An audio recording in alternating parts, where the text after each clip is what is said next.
ಬಂಡೆ ದುರಂತದ ಸ್ಥಳದಲ್ಲಿ ಸಂಬಂಧಿಕರ ಗೋಳಾಟ ಹೇಳುತ್ತಿರುವುದಾಗಿದೆ.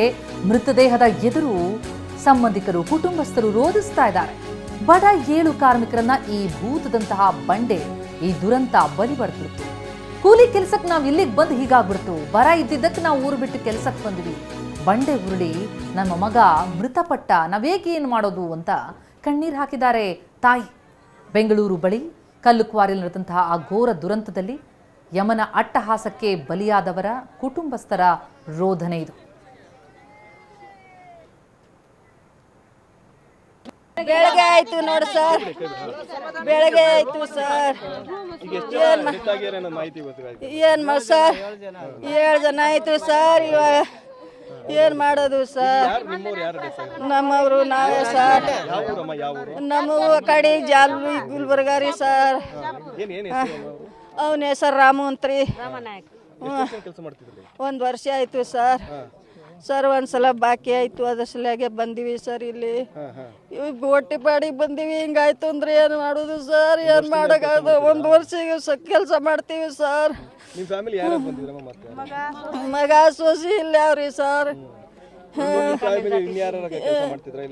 ಇಲ್ಲಿ ಹಿಂದೂ ಮಾಡ್ತಾರ್ರಿ ಸರ್. ನನ್ನ ಮಗ ಟೆಪ್ಪರ್ ಓಡಿಸ್ತಾರ್ರಿ ಸರ್.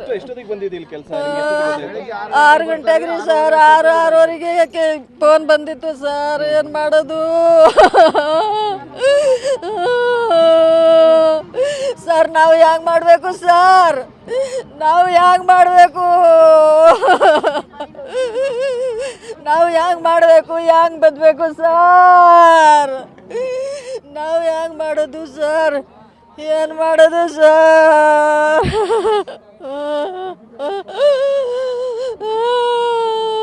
ಎಷ್ಟೊತ್ತಿಗೆ ಮಾಹಿತಿ ಬಂತಮ್ಮ? ಬೆಳಗ್ಗೆ 7:00ವರೆಗೆ ಬಂತು ಸರ್. 7:00ವರೆಗೆ ಬಂತು ಸರ್. ಏನ್ ಮಾಡೋದು? ಎಷ್ಟೊತ್ತಿಗೆ ಹೋಗಿದ್ರು? 6 ಗಂಟೆ ಸರ್. 6 ಗಂಟೆ. ಇಲ್ಲಿ 6:00ವರೆಗೆ ಇನ್ಸಿಡೆಂಟ್ ಆಗಿದೆಯಾ? ಮತ್ತೆ ಯಾರು ಕೆಲಸ ಮಾಡ್ತಿದ್ರಮ್ಮ? ಇವ್ರು ಹಿಂದೆ ಅವರು ಮಾಡ್ತಿದ್ರು ಸರ್. ಹಿಂದೆ ಅವರು ಲ್ಯಾರಿಡ್ರ್ ಎಲ್ಲ ಆಪರೇಟರ್ ಎಲ್ಲ ಒಟ್ಟಿಗೆ ಇದ್ದಾರೆ ಸರ್. ಅವರು ಹಿಂದೆ ಅವ್ರು ಎಷ್ಟು ಜನ ಇದ್ದಾರೆ? ಎಸ್, ಘಟನಾ ಸ್ಥಳಕ್ಕೆ ಈಗಾಗಲೇ ಅಧಿಕಾರಿಗಳು ಭೇಟಿ ಕೊಡ್ತಾ ಇದ್ದಾರೆ. ಪೊಲೀಸ್ ಅಧಿಕಾರಿಗಳು ಭೇಟಿ ಕೊಟ್ಟು ಪರಿಶೀಲನೆಯನ್ನು ನಡೆಸೋದಕ್ಕೆ ಮುಂದಾಗಿದ್ದಾರೆ. ದುರಂತದ ಜಾಗದಲ್ಲಿ ಇನ್ನೂ ಎಲ್ಲ ಮೃತದೇಹಗಳನ್ನು ಹೊರತೆಗೆಯೋದಕ್ಕಾಗಿಲ್ಲ. ಹಾಗೆ ಅಲ್ಲಿ ಇನ್ನಷ್ಟು ಮಂದಿ ಸಿಲುಕಿರ್ಬೋದು ಅನ್ನುವಂಥ ಅನುಮಾನವನ್ನು ಕೂಡ ಅಲ್ಲಿದ್ದಂಥವರು ವ್ಯಕ್ತಪಡಿಸ್ತಾ ಇರುವಂತಹ ಹಿನ್ನೆಲೆ ಶೋಧ ಕೂಡ ನಡೀತಾ ಇದೆ. ಏಕಾಏಕಿ ಬಂಡೆ ಕುಸಿದು ಬಿಡ್ತು. ಬಂಡೆ ದುರಂತದ ಸ್ಥಳದಿಂದಲೇ TV9 ನೇರ ದೃಶ್ಯಗಳನ್ನು ನೋಡ್ತಾ ಇದ್ದೀವಿ. ಗ್ರೌಂಡ್ ರಿಪೋರ್ಟ್ ನೀಡ್ತಾ ಇದ್ದಾರೆ. ದುರಂತ ನಡೆದಂತಹ ಮಾದಪಟ್ಟಣ ಕಾವೇರಿ ಕ್ವಾರಿಯ ಚಿತ್ರಣ ಇದು. ಇದು ಅಕ್ರಮ ಕ್ವಾರಿನ? ಸೇಫ್ಟಿ ಇರಲಿಲ್ವಾ? ಹಲವು ಪ್ರಶ್ನೆಗಳು ಸಹಜವಾಗಿ ಮೂಡುತ್ತೆ. ಊರಿಂದ ಊರಿಗೆ ಬಂದು ಕೂಲಿ ಕೆಲಸ ಮಾಡಿಕೊಂಡು ಬದುಕು ಕಟ್ಕೊಂಡಂಥವರು ಈ ರೀತಿ ಈ ಅವಘಡಕ್ಕೆ ಬಲಿಯಾಗಿರೋದು ದುರಂತ. 7 ಕೂಲಿ ಕಾರ್ಮಿಕರವರು, ಬಡ ಕಾರ್ಮಿಕರ ಜೀವ ಬಲಿ ಪಡೆದಿದೆ ಈ ದುರಂತ. ಆ ಟ್ರ್ಯಾಕ್ಟರ್ ಹಿಟಾಚಿಯಲ್ಲಿ ಅಪ್ಪಚ್ಚಿಗೆ ನೋಡಿ, ಆ ಮೃತದೇಹಗಳು ನೋಡೋದಕ್ಕಾಗಲ್ಲ. 40 ಅಡಿ ಆಳಕ್ಕೆ ಆ ಕಲ್ಲು ಬಂಡೆಗಲ್ಲುಗಳು ಉರುಳು ಬಿದ್ದರೆ ಅಲ್ಲಿ ಕೆಳಗಡೆ ಲೋಡಿಂಗ್ ಮಾಡ್ತಾ ಇದ್ದವರ ಸ್ಥಿತಿ ಏನಾಗಿರ್ಬೇಡ. ಅಪ್ಪಚ್ಚಿ ಆಗ್ಬಿಟ್ಟಿದೆ ಟ್ರ್ಯಾಕ್ಟರ್. ಮೇಲ್ ಕೆಲಸ ಮಾಡೋರು ನಮ್ಗೆ ಹೇಳಬೇಕಾಗಿತ್ತು, ಹೇಳಿದ್ರೆ ನಾವು ಎಚ್ಚೆತ್ಕೊಳ್ತಿದ್ವಿ ಅಂತ ಅಲ್ಲಿನ ಕಾರ್ಮಿಕ ಗೋಪಿ ಮಾತನಾಡಿದ್ದಾರೆ TV9 ಜೊತೆಗೆ. ಅವ್ರೇನಾದರೂ ಸ್ವಲ್ಪ ಸುಳಿವು ಕೊಟ್ಟಿದ್ರು ಕೂಡ ನಾವು ಹೇಗೋ ಬಚಾವಾಗ್ತಿದ್ವಿ ಅಂತ ಮಾತನಾಡಿದ್ದಾರೆ. ಇನ್ನು 16 ಜನ ಇಲ್ಲಿ ಕೆಲಸವನ್ನ ಮಾಡ್ತಾ ಇದ್ವಿ. 7 ಜನ ಬಂಡೆ ಕೆಳಗಡೆ ಬಿದ್ದು ಮೃತಪಟ್ಟಿದ್ದಾರೆ. ನನಗೂ ಕೂಡ ಬಂಡೆ ಬಂದು ಬಡಿತು, ಆದರೂ ಕೂಡ ಉಳಿದಿದ್ದೀನಿ. ಆ ಬಂಡೆ ಬೀಳ್ತಾ ಇದ್ದಂತೆ ಎಚ್ಚೆತ್ಕೊಂಡು ದೂರ ಓಡಿ ಬಂದದಕ್ಕೆ ನನ್ನ ಜೀವ ಉಳಿದಿದೆ ಅಂತ ತಮಿಳುನಾಡು ಮೂಲದ ಗೋಪಿ TV9ಗೆ ಮಾತನಾಡುವಂಥ ಸಂದರ್ಭದಲ್ಲಿ ಹೇಳಿದ್ದಾರೆ. ಹಲವು ವರ್ಷಗಳಿಂದ ಅಲ್ಲಿ ಕಾರ್ಯವನ್ನ ನಿರ್ವಹಿಸುತ್ತಿದ್ದಾರೆ ಅಂತ ಮಾತನಾಡಿದ್ದಾರೆ. ನಮ್ಮ ಪ್ರತಿನಿಧಿ ಪ್ರಶಾಂತ್ ಅವ್ರನ್ನ ಮಾತನಾಡಿಸಿದ್ದಾರೆ. ಏನು ಹೇಳಿದ್ದಾರೆ ಕೇಳೋಣ. ಈ ಒಂದು ಇನ್ಸಿಡೆಂಟ್ ಅಲ್ಲಿ ಬದುಕುಳಿದಂತ ಒಬ್ಬ ಕಾರ್ಮಿಕ ಕೂಡ ನಮ್ಮ ಜೊತೆಲಿ ಇದ್ದಾನೆ, ತಮಿಳುನಾಡು ಮೂಲದವರು.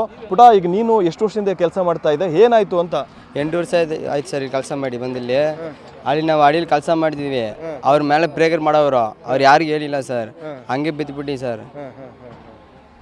ಅವ್ರು ಹೇಳಿದ್ರೆ ನಾವು ಸೈಡ್ಗೆ ಬಂದಿರಬೇಕು. ಅವ್ರು ಯಾರು ಏನು ಹೇಳಿಲ್ಲ. ಅವ್ರು ಹೇಳಿಲ್ಲ ಸರ್. ಕೆಳಗೆ ಎಷ್ಟು ಜನ ಕೆಲಸ ಮಾಡ್ತಾ ಇದ್ರು? ಏನು ನಾವು ಸರ್ 16 ಜನ ಮಾಡಿದೀವಿ ಸರ್. ಅದ್ರಲ್ಲಿ 4 ಜನ ಓಡ್ ಬಂದ್ಬಿಟ್ಟಿದೀವಿ. 5 ಜನ ಹಾಸ್ಪಿಟ್ಲ್ಗೆ ಹೋಗೋರು, 7 ಜನ ಇಲ್ಲಿದ್ದಾರೆ ಸರ್ ಒಳಗಡೆ.